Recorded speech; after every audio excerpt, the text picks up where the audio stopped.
Pessoal. Sou Helenita Malta, professora de História na Universidade Federal de Rondonópolis, Mato Grosso. Em 2026, o ambientalista José Lutzenberger, o nosso Lutz Global, completaria 100 anos. Lutz nasceu em 17 de dezembro de 1926, em Porto Alegre.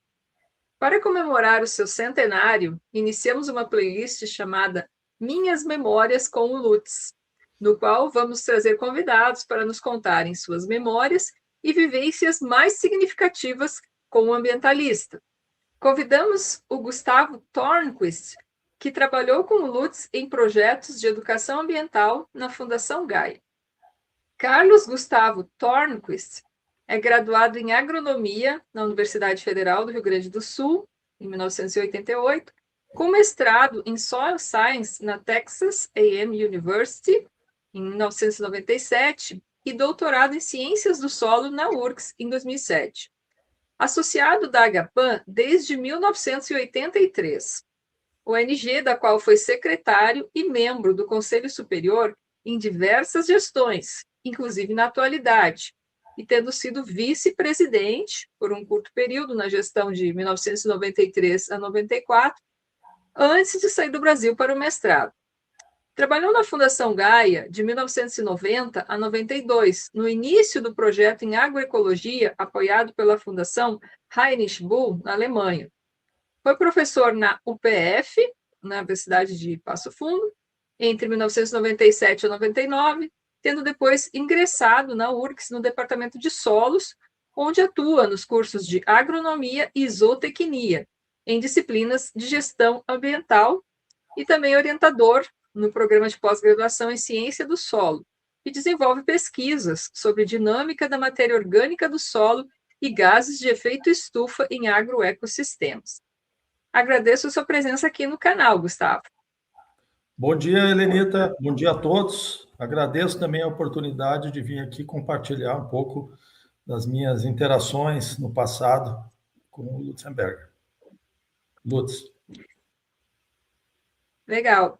A todos que estão nos assistindo, deixo convite para se inscrever no nosso canal, depois também curtir e compartilhar essa entrevista para que ela chegue em mais e mais pessoas. Para começar, então, Gustavo, eu te pergunto como foi que você ouviu falar do Lutz lá no início, né? Como foi seu primeiro contato, seu primeiro encontro com ele? São duas coisas, né? Eu ouvi falar do Lutz nos anos 70, né? Na época eu era adolescente, não era muito difícil, né? Porque o Lutz estava nas mídias, como se diria hoje, toda hora, na TV, no rádio, né? E em jornais, em papel na época, né? Que a gente tinha acesso. Então, o Lutz já era conhecido e comentado até na família, né? A minha família, em grande parte, tem origem na agricultura, então, né, o Lutzenberger, a agricultura, as paisagens rurais do Rio Grande do Sul eram quase sinônimos na época, né? O Lutz sempre tinha alguma coisa a dizer. Então, esse foi o contato para saber quem era o Lutz, né, em algum momento. Mas eu tive a felicidade e tive a coincidência até de conhecer o Lutz pessoalmente via essa participação na Agapan, como tu já relataste, né? Eu fui associado em 83, participava das reuniões semanais, e logo em seguida, isso seria uma longa história, né? O que estava acontecendo na época na universidade e na própria Agapan, eu fui convidado para compor uma diretoria como secretário, que seria ali, né? Hoje já mudou até a estrutura da Agapan, mas tinha o secretário-geral, né? E aí tinha um secretário que ajudava o secretário-geral com atividades mais corriqueiras, né? E nesse sentido me coube ir até a caixa postal da Agapan no Correio Central, buscar a correspondência, né? Eu me prontifiquei, obviamente, não foi imposição de ninguém, né? Até porque circulava muito no centro na época, e aí eu trazia a correspondência para a Agapan. Só que a correspondência para a Agapan, na época, 80% era Agapan aos cuidados do Lutzenberger, né? Ou era Lutzenberger mesmo sem o nome da Agapan, vinha para a caixa postal. Então, isso foi no período, em 84, o Lutz recém tinha saído da direção, né? E aí também seria uma outra história. Eu acho que tu relatas um pouco isso numa conversa com o professor Flávio Levgoy, que foi acho que uma entrevista que eu vi, escrita, né, que publicaste, esse período de transição do Lutz sair da direção da Agapan, assumir outras pessoas. Eu peguei essa fase e me cabia, então, levar a correspondência em nome do Lutz à casa do Lutz, na Jacinto Gomes. E foi assim que eu conheci o Lutz, vindo entregar a correspondência, e aí, claro, eu sou estudante de agronomia, né? Mas então vem aqui, eu quero te mostrar uma coisa. E esse é um caráter muito evidente, uma característica muito evidente do Lutz, né, que era querer mostrar coisas para as pessoas, especialmente com relação à agricultura ou questões ambientais. Ele tinha esse caráter, vamos chamar assim, professoral, né, de querer ensinar ou fazer as pessoas verem o que não estariam vendo sem essa exposição, enfim, sem esse comentário dele. Então, foi assim que eu comecei a interagir com o Lutz, lá em 84, como mensageiro, né, o que trazia as correspondências, e em seguida ele me convidou, então, para vamos fazer uma visita aí no interior, tem uns produtores lá em Feliz que eu estou assessorando, na questão dos moranguinhos sem veneno, era uma grande questão ali no início dos anos 80, né, o Sebastião Pinheiro, que já falou aqui, esteve muito envolvido nisso também. Então a gente começou a interagir quase como um aprendiz com o seu mestre, né? Estou exagerando um pouco, né, nessa figura, porque a minha presença lá na casa do Lutz e dessas viagens não foi tão frequente assim. Mas se criou uma sistemática, né? Então, foi assim que eu comecei a interagir. Depois, claro, palestras, eventos, algumas coisas que eu vou falar depois aqui, né, na própria universidade, foi mantida essa relação até o ponto que lá nos anos 90, início dos anos 90, via o projeto com a Alemanha, eu fui contratado, né, para atuar nesse contexto aí do Rincão Gaia, na sua fase inicial, né, e também essa ideia de assessoria em agricultura ecológica, que era como a gente chamava na época, né, hoje seria agroecologia, né. Então, esse é em breves palavras, esse histórico da minha interação inicial, que depois se perpetuou, né, até o fim da vida dele, com alguns altos e baixos aí, que a gente não vai discutir aqui também. Tá bom. Então, você já começou a falar, mas como era trabalhar com o Lutz, né? Então, já que você teve esse período, especialmente aí na Fundação Gaia, né? Como é que foi esse trabalho? E também, na sua visão, qual a contribuição do Lutz com a Fundação Gaia, né? Tu pegas aí uma etapa bem específica, né? Um período bem específico na vida dele, também na minha carreira, recém-formado, né?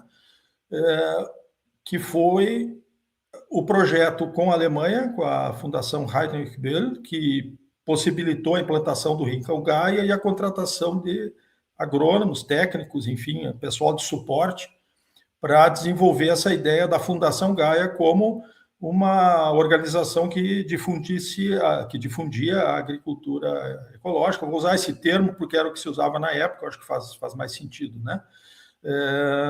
E também outras questões ambientais, de tratamento de efluentes, de resíduos, até de paisagismo também, apesar de eu não ter trabalhado muito nessa parte. Fundação Gaia, em 1990, recebeu esse recurso vindo da Alemanha, da Fundação Heinrich Böll, né, que é ligada ao Partido Verde, e existe até hoje, né? E na época, então, por negociações aí em nível internacional, dos conhecidos e apoiadores do Lutz fora do Brasil, foi possível tocar esse projeto. Então, envolviam estruturas lá no Rincão Gaia e contratação de pessoal, agrônomos, técnicos e também pessoal de suporte. Esse período coincidiu quase que pelo menos para mim, né, quase que exatamente com o período do Lutz no governo Collor, em Brasília, a maior parte do tempo. Né? Então, descrever o trabalho na Fundação Gaia com o Lutz seria muito precário, porque, na verdade, o Lutz não estava interagindo aqui. Não que ele tenha abandonado, né? Ele participava, emitia, né, opiniões, dava sugestões do que fazer, mas ele não estava muito ligado no processo. Então, esse período foi bastante distante, até para mim, que tinha essa interação anterior, no tempo de aluno, de viajar até com o Lutz, isso já não aconteceu mais, né? Eu estava com os técnicos que tinha na época, da Alemanha, basicamente que era essa fase inicial ali da Fundação Gaia, atuando então como uma ONG de extensão rural, de difusão, né, de educação ambiental, como veio a ser depois. Então não tive muita atuação com o Lutz ali, mas com as pessoas que estavam no entorno. Mas anteriormente, então nesse período como estagiário, que eu acho que foi mais marcante, até porque eu era estudante na época e tinha mais tempo, né, a coisa funcionava da seguinte forma: o Lutz me convidava, quando possível eu ia junto para alguma visita técnica ou para encontrar alguém que estava visitando, que era para discutir, né, alguma coisa. E aí vinha esse lado que eu já falei, meio professoral do Lutz, tanto que muita gente chamava de professor Lutzenberger, mesmo que ele não tenha tido essa formação nem esse título, né, mas cabia totalmente, né, dele, então, instigar as pessoas a pensarem no que estavam fazendo, no que estava acontecendo e trazer informação, muito conhecimento de coisas que não transitavam aqui na época, né? Então, a questão da agricultura ecológica, que ele conheceu de perto na Europa, né, que aqui era incipiente na época, era um desejo, né, mais do que uma coisa concreta, né? Nós tínhamos a questão aí da agricultura biodinâmica, que já estava estabelecida no Brasil. Porto Alegre tinha a Associação Macrobiótica, né, que tinha um certo viés, né, de ter uma agricultura ou produtos mais limpos, como se diz popularmente, né? E depois teve a Colmeia, a cooperativa Colmeia, que aí claramente assumiu, né, a causa da agricultura ecológica alternativa, hoje se chamaria agroecologia. Então, esse período foi, para mim, como estudante, bastante desafiador, porque o Lutz questionava o que eu estava aprendendo na faculdade, pelo menos em grande parte, né? Trazendo informações, às vezes, contraditórias. E aí eu lembro que em algum momento eu disse, pô, Lutz, mas do jeito que está falando, será que vale a pena ficar na agronomia? Né? Porque a informação que eu ganho lá é contraditória, é divergente do que tu diz, e pelo que tu está me mostrando, e tu embasa isso com literatura, não é da tua cabeça, né? Tu não é um visionário nesse sentido, né? É um visionário, seria um visionário em outro aspecto, mas não no sentido de técnicas, de entender o funcionamento do sistema agrícola ou do solo, né, que ele enfatizava muito. Será que vale a pena ficar na agronomia? Ele disse, não, fica lá, aprende o máximo possível, porque depois, para tu questionar o que está sendo feito, tu precisa ter bons argumentos. E se tu não conhecer o que, vamos chamar o outro lado, né, eu não vou usar a palavra inimigo, porque eu acho que não é o caso, às vezes muitos colegas colocam desse jeito, e às vezes até ele mesmo colocava, eu acho que a gente tem que superar um pouco essa dicotomia, né? Mas os que veem as coisas de outra forma, eles trazem informações que podem ser úteis até para a gente fazer uma coisa diferente, para implantar um novo sistema de produção, uma nova visão da agricultura. Então, esse aspecto, para mim, que aí tu pergunta pelo lado do trabalho, né, que no caso era a minha formação e depois, né, a minha carreira, que começou praticamente na Fundação Gaia, teve esse aspecto, né, de não rejeitar o que eu estava aprendendo na via convencional, muito pelo contrário, né, apropriar disso e talvez superar com os novos conhecimentos que estavam, né, na época, já aqui no Brasil, especialmente, né, em grande desenvolvimento. Em outros lugares, né, Europa, Estados Unidos, outros países, já se tinha uma linha de pesquisa, publicações, enfim, projetos de pesquisa, dados experimentais muito relevantes, né, para mostrar que a agricultura poderia ser diferente. E eu acho que isso ele deixava muito claro nessa interação com agrônomos, técnicos de toda a forma, né? E aí eu estou falando aqui mais da agricultura, mas isso se aplicaria a paisagismo, a tratamento de efluentes, de resíduos, coisas que ele também atuava, né? Que a gente vai tentar restringir aqui a agronomia, que é onde eu estou situado hoje. Pois é, justamente a pergunta que eu queria fazer na sequência, né? Qual é a contribuição do Lutz para agronomia e agroecologia, na tua visão? Eu já adiantei um pouco a resposta na questão anterior, né? Mas elas estão ligadas. claramente o Lutz veio iluminar o que estava acontecendo aqui no Brasil, em termos de agricultura. Nós estávamos ali naquele período, quando ele voltou, 71, não vou dizer que estava a pleno o milagre brasileiro, né, mas estava em andamento já, o dito, né, milagre brasileiro. Então, a expansão da infraestrutura, da tecnologia, dessa visão tecnocrática do mundo, e o Lutz veio falar contra isso, né, denunciar isso até. Claro que muito pelo lado da agricultura, mas ele discutia até a questão urbana, urbanismo, né, qualidade de vida das pessoas, poluição, né? Isso aí é muito claramente parte da visão que ele tinha do mundo, que ele trouxe para nós quando voltou para Porto Alegre. Então, esse período foi fundamental, não só para mim, eu acho que outras pessoas já falaram aqui, outras vão falar, isso está escrito também. A gente ouve, né, de agricultores até aqui na região próxima a Porto Alegre, dizendo que, olha, o Lutz veio aqui e mudou minha visão da agricultura, se não mudou minha visão de mundo. Eu queria matar qualquer bichinho, vamos dizer assim, e qualquer plantinha indesejada, e ele me disse, não, mas por que tu está fazendo isso? Né? E ele mostrava como as coisas podiam ser diferentes. Muitas vezes, isso ele tinha me dito, inclusive, né? Muitas vezes ele nem sabia muito bem para onde iria essa sugestão dele, mas ele diz, o primeiro passo talvez seja o mais importante, de entender que as coisas podem ser diferentes e tentar buscar um caminho alternativo.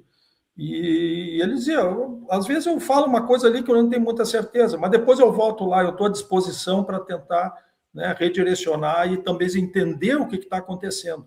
Então, ele tinha muito claro essa ideia de uma formação, de uma educação, de fazer as pessoas repensarem, mas que não seja apenas um momento breve, né? Aquela pessoa que você encontra em algum lugar e que diz, olha, é aqui o caminho, né? Eu vi a luz e eu vou por aqui, e some, né? Em algum momento, talvez você leve isso a sério, né? Mas depois, não, mas essa pessoa nem está aqui. O Lutz, não, ele estava sempre disponível, né? O telefone dele não parava de tocar, né? Nessa época, vamos dizer assim, né? Porque ele estava disponível, ele se importava. Isso teve até um peso pessoal para ele, né? Porque, ainda mais, pensem hoje, né? O telefone sempre tocando, a gente já, né, tende a rejeitar isso. Na época, ele, às vezes, olhava para aquele telefone, não quero mais ver essa coisa aqui, né? Que era ligações a todo momento, desde, né, políticos, desde empresários, agricultores, familiares, era todo mundo procurando Lutz num telefone, né? Lá na Jacinto Gomes. Era um desafio, né? Eu testemunhei várias vezes que ele quase arrancou o telefone da mesa e disse, Lutz, vou te ajudar, deixa eu atender para ti, né? Depois teve secretaria e aí isso melhorou um pouco, né? Mas, enfim, essa contribuição dele mostrar outros caminhos possíveis que ele conheceu ou pessoalmente nas viagens dele ou de leituras, e a gente não pode separar o Lutz de leituras, né? Muitas vezes a gente ia tomar um chopp, ele levava junto o Der Spiegel, né? E se o papo da gente que estava com ele no chopp lá estava chato, ele abriu o Der Spiegel e não queria nem saber, ficava lendo, né, enquanto nós estávamos conversando. Mas ele estava prestando atenção, né? Então, isso era uma característica dele, de ler muito, estar muito informado e transmitir essa informação. Não foi nenhuma nem duas vezes que ele me deu 3 ou 4 cópias xerox de artigos em inglês, né, que eu tinha domínio do inglês na época, ou em alemão mesmo, que eu tinha aprendido um pouco, né? Olha isso aqui, na Alemanha aqui, eu lembro em 90 e... Não, foi no fim dos anos 80, teve uma denúncia sobre produtos ditos orgânicos que, na verdade, eram só embalados com selo na Espanha, alguma coisa assim, e vinham para a Alemanha e foi denunciado, né, de Biolüge, a mentira biológica, né? O bio, na Alemanha, seria o orgânico, né? E aí, olha, o que aconteceu, nós temos que cuidar, essa cadeia de distribuição, isso é muito complexo, tem que ter produção local para ter a confiança do agricultor, uma interação mais direta, essa coisa de ficar trazendo produto do outro lado do mundo ou de outros países não tem sentido. Olha só, né? Um artigo de denúncia vira uma discussão sobre, né, o mundo, como ele funciona ou como não estava funcionando ali no caso dos orgânicos da Alemanha.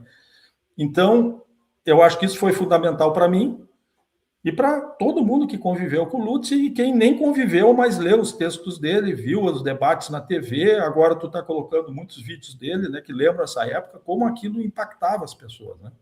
Claro que tinham alguns que rejeitavam frontalmente.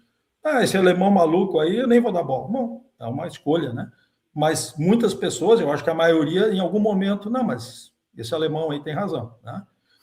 O que ele está falando faz sentido. E isso foi fundamental para muita gente. Sim. Isso que você colocou agora, né, que o fato dele da Der Spiegel, enfim, essa coisa dele dominar várias línguas, eu acho que facilitou muito, né, que ele tivesse essa informação, que na época, vamos, né, pensar, não tinha internet, não tinha nada, né, era tudo complicado, difícil, né, revistas como essa tinham que vir da Alemanha, enfim, para o Brasil, né? Outras que ele lia muito, né? A Scientific American, entre outras, né? Enfim, ele tinha esse hábito, herdou do pai, inclusive ele falou isso numa entrevista, eu coloquei na minha tese, nessa coisa de revistas de divulgação. Eu acho que isso foi super importante para ele, porque, pelo menos na minha análise, ele era também um divulgador, né? Ele se tornou também um divulgador científico, né? Eu acho que daí também o grande sucesso dele, não sei se tu entende dessa forma, porque ele lia coisas complexas, como, por exemplo, a teoria da trofobiose do Chaboussu. Quando o Chaboussu publicou, era algo assim, tipo, só os pares entendiam, era muito complexo aquela questão da proteossíntese, proteólise, tipo, uma pessoa leiga entender. E aí o Lutz, né, ele publicou em artigos de divulgação de um jeito que, pô, muito mais palatável, muito mais, né, acho que ele Verdade. tem esse lado. Eu até comento contigo, e eu acho que o pessoal que está nos assistindo aí vai entender. Eu diria que hoje o Lutz seria um milionário, porque ele seria um influencer da área Uhum, ambiental, sim, que muito teria bem. milhões de seguidores, né? Claro Uhum, que a gente tem que guardar as devidas proporções, né? E não que isso seja sim, nem tão bom, né? Ter milhões de seguidores, para mim, não diz muito. Muito mais o conteúdo, né? E o impacto que claro. isso tem e que está por trás de quem está falando. Eu acho que isso é o mais importante. Mas, efetivamente, o Lutz era um divulgador científico e ele tinha Uhum, essa prática, vamos dizer, ou ele se alimentava dessas revistas internacionais, né? uhum, Tu falaste na Scientific American, que era na época era realmente uma referência, né? Mas ele tinha também lá na Tua da Alemanha, tinham revistas de outros países, especialmente inglês e alemão, que eram, ele transitava mais. sim, Mas tu falaste, eu acho que isso é claro para todos que conheceram um pouco do Lutz, ele, né, transitava pelo espanhol, pelo inglês, pelo francês, pelo alemão, e o latim, que ele estudou na escola, ele disse até tem umas coisas em latim aqui que eu leio, né? Porque ele aprendeu, na verdade, na época, né, quando ele estava na escola, isso era pré-requisito até, né, para outros cursos, mas fundamentalmente um divulgador de tudo, né? sim. Ele não gostava de ficção, né? E aí eu poderia já fazer um comentáriozinho irônico aqui. Um colega nosso viajou com ele, estava lendo Gabriel Garcia Marques e o Lutz olhou para ele: "O que está lendo aí?" "Não, Garcia Marques." "Mas por que tu perde tempo com essas coisas?" Ele falou isso. Exatamente. E depois Nossa, entregou uma revista dessa científica, alguma coisa que ele estava lendo, né?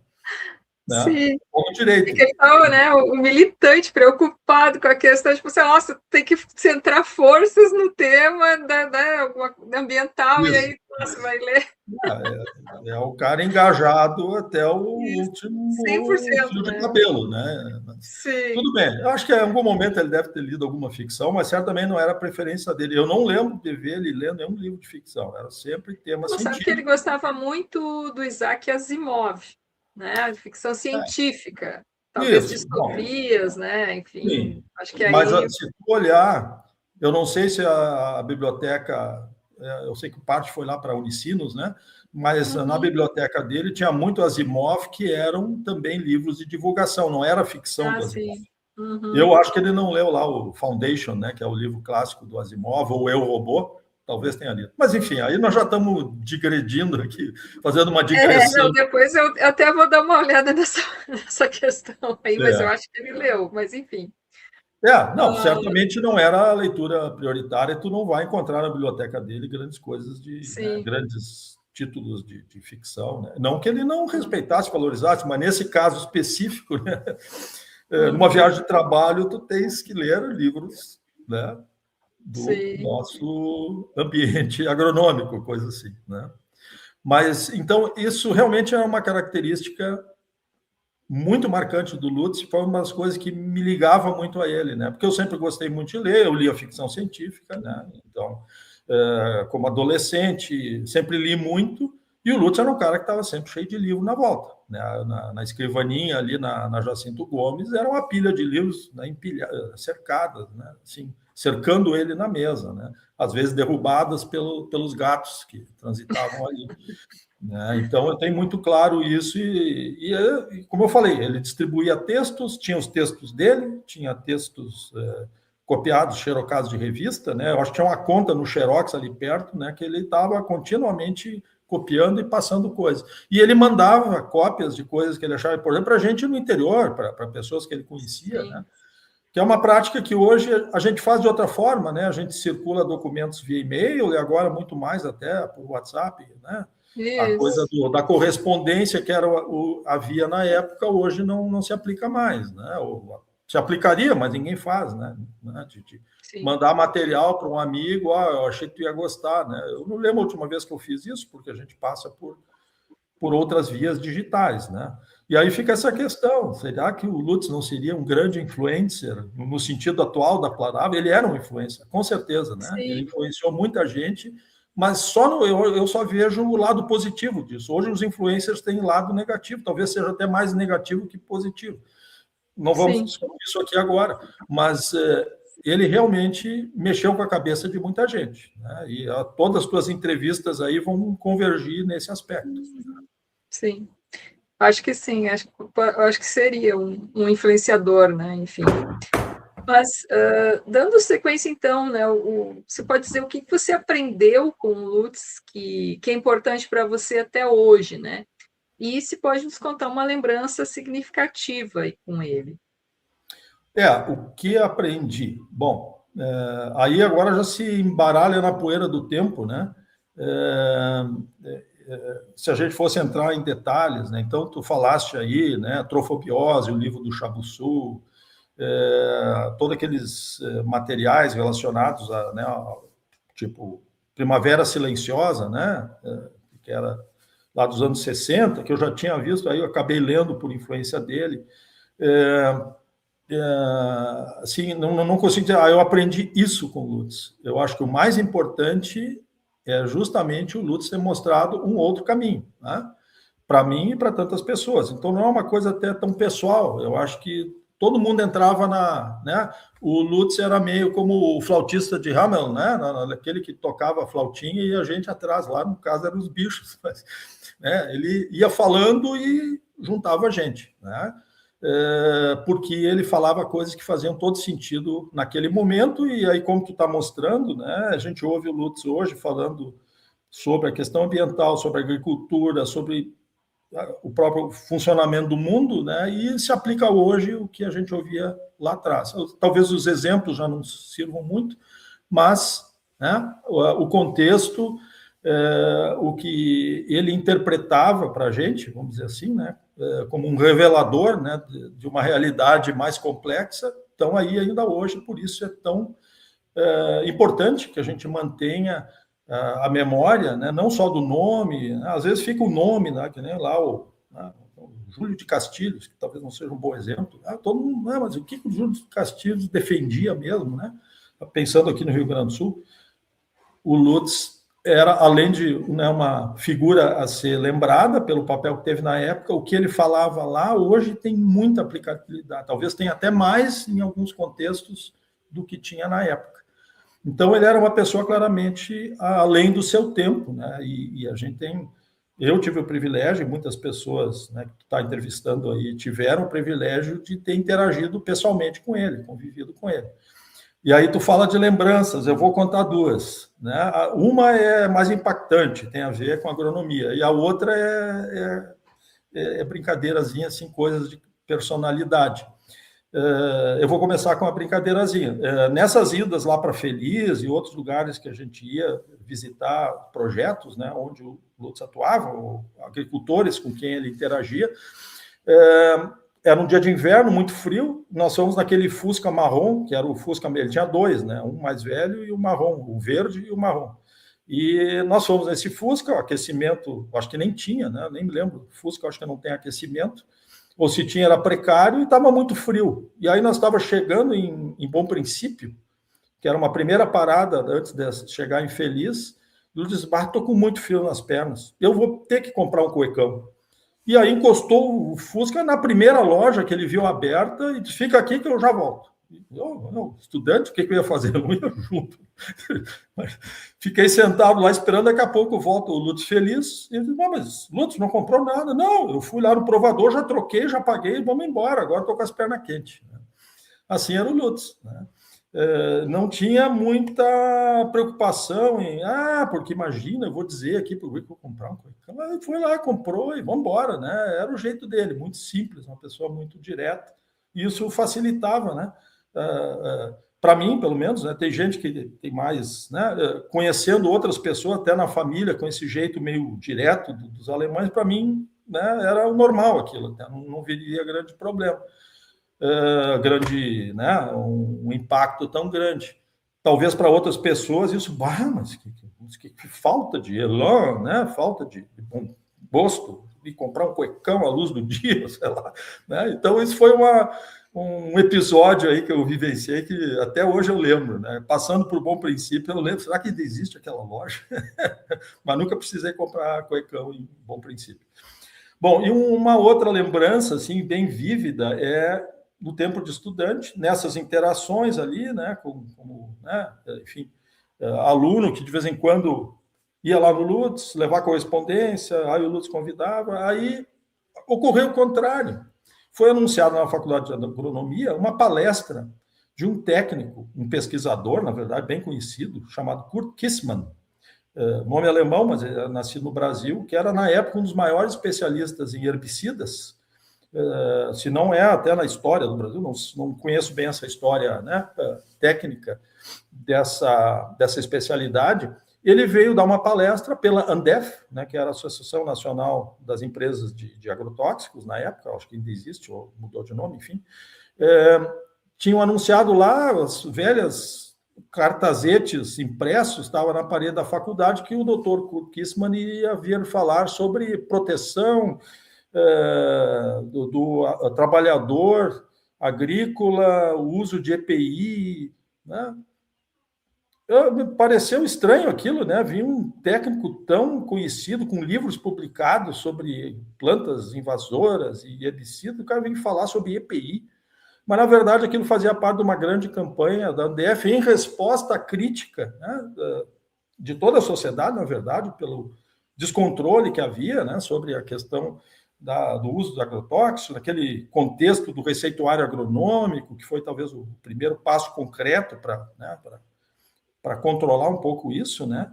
Era uma resposta das empresas via Andef para vamos falar de EPI, mostrar que o agricultor é o responsável pelas intoxicações, porque não usa EPI, alguma coisa assim. E aí, mas isso aqui está ruim, né? Isso aí está claramente campanha de marketing dessas empresas, que nem aparecia o nome das empresas, era só Andef. Aí eu falei com o presidente do diretório acadêmico, que é o Léo Berolt, que na verdade hoje é o reitor da UERGS, aqui em Porto Alegre. Léo, vamos convidar o Lutz para vir falar aqui também, para não ficar só uma fala de um lado, vamos chamar assim, da história, né? E o Léo disse, vamos lá, fiz uma cartinha e fui levar para o Lutz. Na verdade, eu já tinha contado para o Lutz que ia ter essa palestra. Ele disse, eu não posso aparecer lá do nada, que fica estranho, né? Aí nós levamos uma cartinha, o Lutz, não, então tá, estou sendo convidado pelo diretório, eu vou lá sentar e ouvir o Kurt Kissmann, que ele já conhecia, obviamente, né? E aí está o seu Kurt Kissmann lá no auditório da agronomia, né, que é um anfiteatro, assim, de talvez 100 pessoas na época, já tinha lá uns 20, 30 alunos e alguns professores, e eu e o Lutz chegamos, né? Eu tinha ido lá no famoso Fusquinha Marrom com ele, chegamos lá, vai o Lutz entrando e eu atrás, e sentamos bem na frente lá. Eu me sentindo assim, meio, né? Que situação, né? O que eu provoquei, o que vai acontecer, né? E, na verdade, a coisa andou bem, vamos dizer assim, porque o Kurt Kiesman começou a falar, deu 15 minutos, o Luz levantou a mão, não, mas só um pouquinho. Tu veio aqui para falar que a culpa das intoxicações agrotóxicas é que o agricultor não usa EPI. Vamos discutir outras coisas, esses princípios ativos, a própria origem desses produtos. E deu um anticlímax ali, e aí a discussão foi para outro lado, o Kurt Kiesman quase não falou, o Lutz, né, seguiu a linha dele, que vocês podem ver em tantos vídeos, né? E, né, foi o fim daquela intervenção da Andef lá na Faculdade de Agronomia nos idos de 86, se não me engano, né? E aí, na saída, então, o Lutz, como sempre fazia, ele foi lá, cumprimentou o Kurtz, né? Ele se exaltava, mas ele depois, né, conseguia manter uma civilidade, vamos dizer assim, né? Porque quem ouvia ele falando achava que ele ia bater no Kurtz, né? Mas depois, né, ele vai lá, apertava a mão, conversava um pouco, e eu fiquei meio ali, né, esperando para sair com ele, e aí o professor, na época, que eu não vou falar o nome aqui, não interessa, passou por mim e disse, me desapontei muito contigo por ter trazido o Lutz aqui. E eu disse, olha, hoje eu ganhei meu dia, né? Eu acho que eu contribuí para causa agronômica e a causa ambiental também, fazendo esse anticlímax, né? E foi esse evento aí que, no tempo da faculdade, me marcou bastante, né? Contrapor a um certo discurso hegemônico que havia, né? Que hoje não existe mais, pelo menos não dessa forma, né? Hoje nós temos aula de agroecologia, tem professor de agroecologia, né? Na faculdade de agronomia, existe uma convivência, né, se não é sempre harmônica, mas, né, quem fala de outra agricultura, né, não é taxado como medievalista, ou, né, como era na época, né?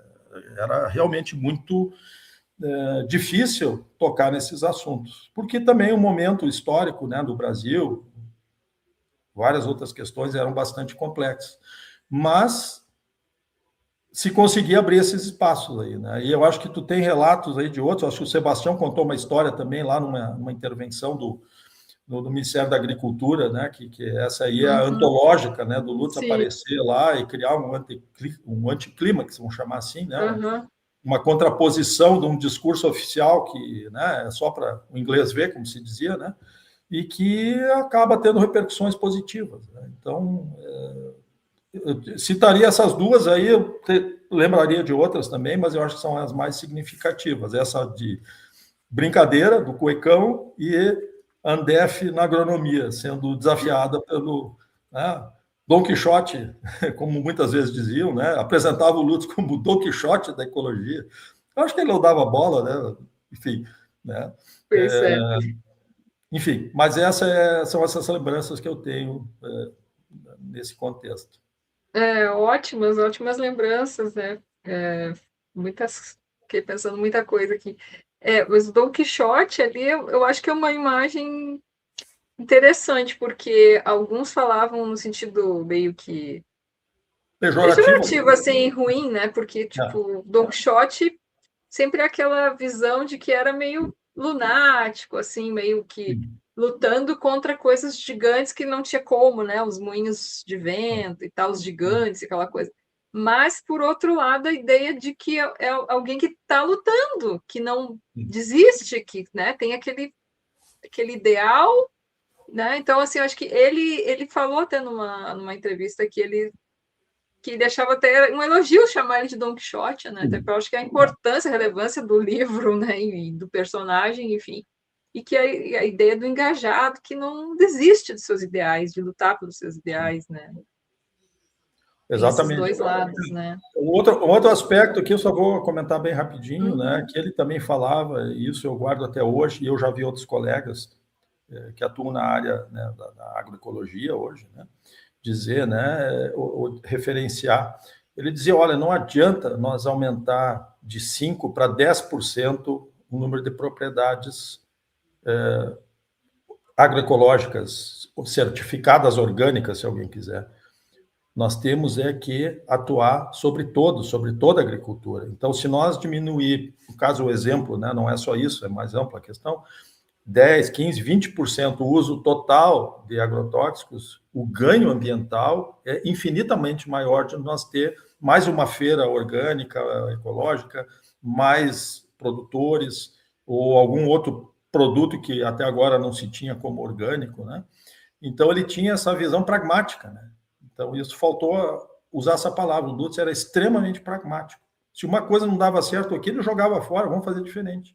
Né? Não tinha muita preocupação. Por isso, na atuação com agricultores, ele também não se importava de, eu estou falando uma coisa que eu não tenho bem certeza que vai dar certo, mas ele tinha claro, se não der certo ali, eu mudo e eu vou convencer o cara que a minha mudança é para o bem. Né? Então, isso também é um aprendizado, né, que ele deixou para mim.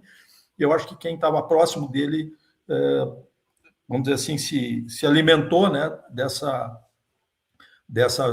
desse viés, vamos chamar assim, né, de ser pragmático. Eu acho que naquele momento, né, estudantes de agronomia que estavam tendo, então, aulas falando, né, principalmente do paradigma convencional, né, da Revolução Verde, né, de todo aquele pacote tecnológico, né, que foi colocado, né, pelas, inclusive, assistências técnicas, né, que eram melhor, enfim.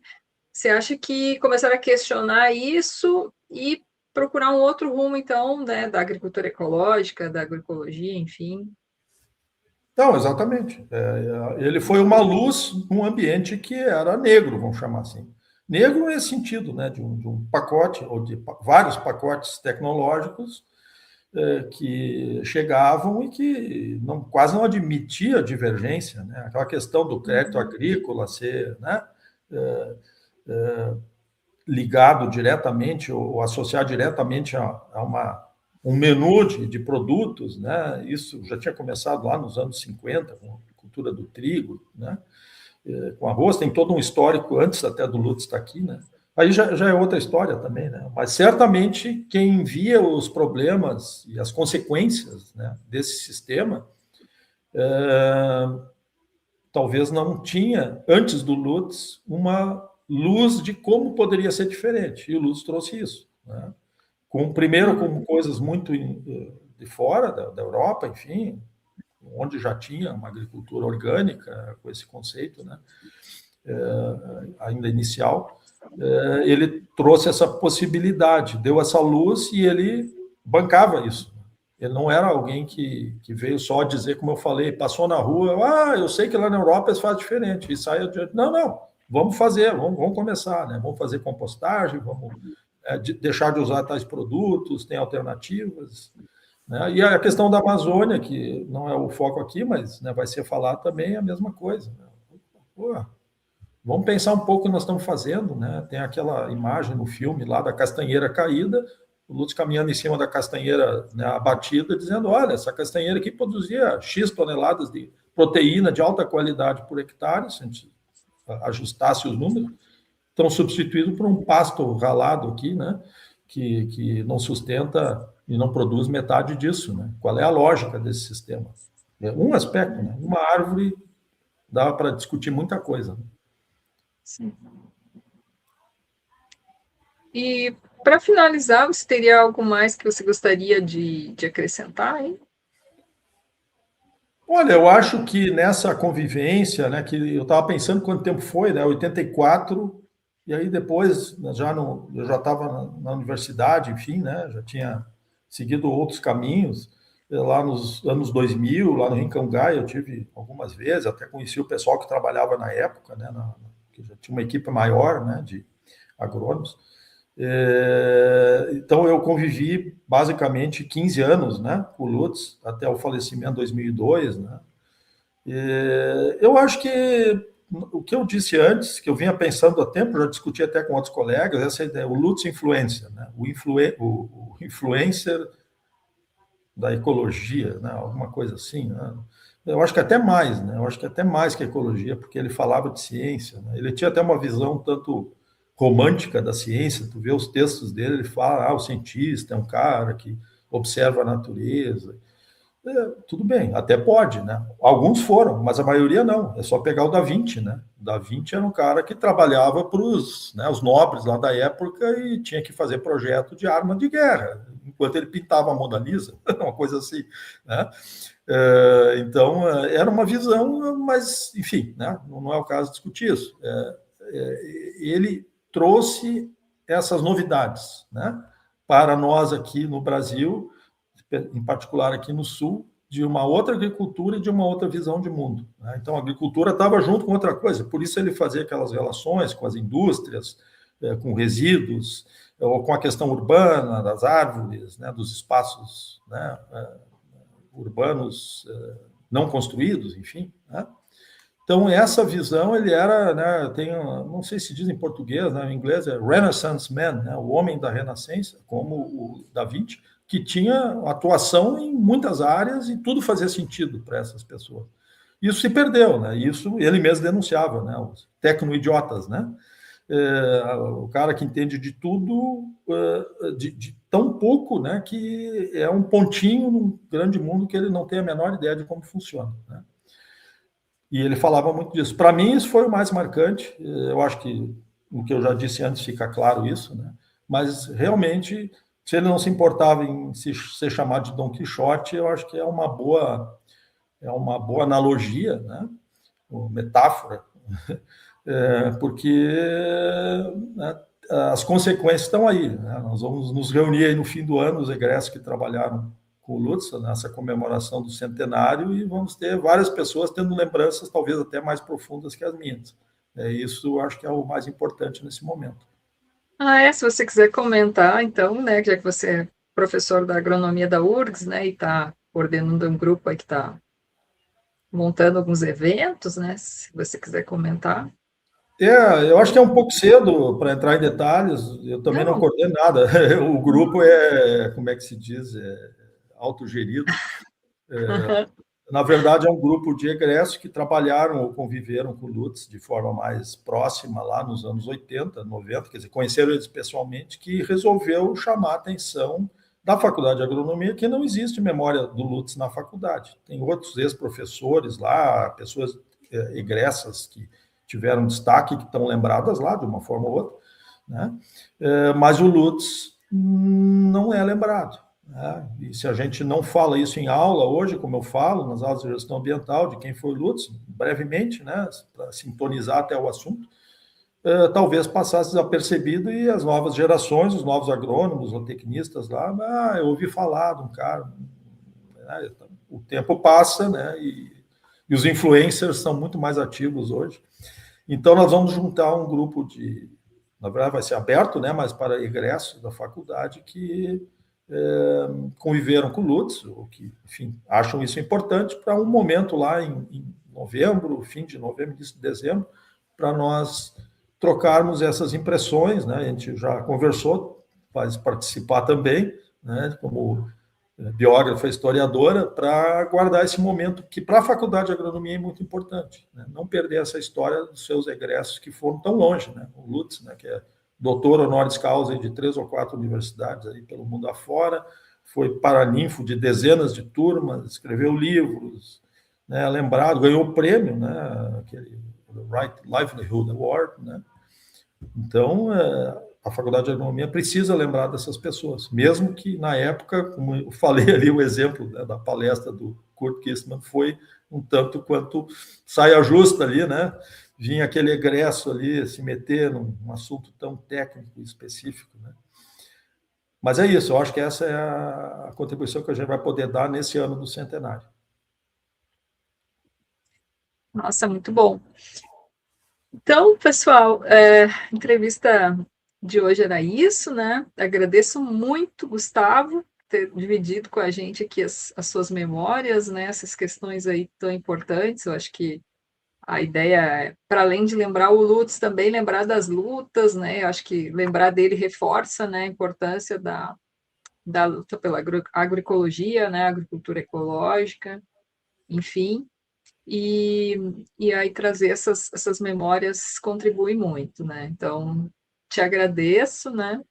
Agradeço o pessoal que está assistindo, né? Não esqueçam aí de se inscrever, curtir e compartilhar o vídeo, Da certo? mesma forma, eu também agradeço a oportunidade, né, já que a gente está no embalo de celebrar o centenário aí, agora, né, de uma forma mais próxima lá na agronomia, né, que também se possa dar essa voz aí ao mundo, né? Enfim, quem tiver interesse e tiver ligado nesses temas vai ter essa referência que agora vai ficar permanente, né? Os vídeos aí ficam, a gente já viu dos outros colegas que falaram aí. Então, obrigado aí e agradeço a atenção de quem está nos assistindo. Então era isso, um abraço, Gustavo, um abraço a todos, tchau, tchau.